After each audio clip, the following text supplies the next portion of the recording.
नमस्कार दर्शक मित्रों, आप देख रहे हैं जीपीएमसी न्यूज 24/7 लाइव। નવા બોબા પ્રાથમિક શાળામાં નવરાત્રી બાદ માતાજીના ગરબાનો અનોખો પક્ષીગીર તરીકે ઉપયોગ, પ્રકૃતિના જતન માટે નવતર પ્રયોગ સાથે સમાજને સંદેશ।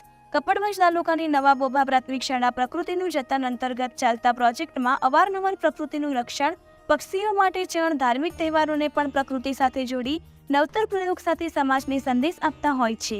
હમણાં જ વિશ્વનો સૌથી લાંબો તહેવાર એવો નવરાત્રિની ઉજવણી સમગ્ર વિશ્વમાં થઈ, ત્યારે નવરાત્રિમાં માતાજીએ માનતાના હજારો ગરબા મૂકતા હોય છે। સમયાંતરે આ ગરબા ફૂટી જતા હોય છે અથવા તો તેનો નાશ થતો હોય છે। ત્યારે અહીં નવા બોબા પ્રાથમિક શાળામાં આ ગરબાનો ઉપયોગ પક્ષીઘર તરીકે કરીને પક્ષીઓના ઘર સાથે પુણ્ય કમાવાનો પણ એક લહાવો છે।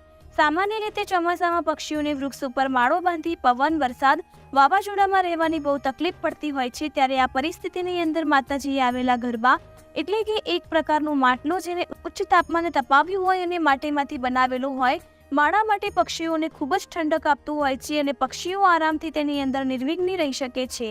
આ રીતે પ્રકૃતિનું જતન અંતર્ગત ચાલતા પ્રોજેક્ટ છેલ્લા 4 વર્ષથી આ શાળાની અંદર ચાલે છે, જેની અંદર 100થી વધારે માળા હાલ શાળામાં છે અને 200થી વધારે ચકલીઓ અહીં આવે છે અને કોઈ પણ જાતના ડર વગર રહે છે।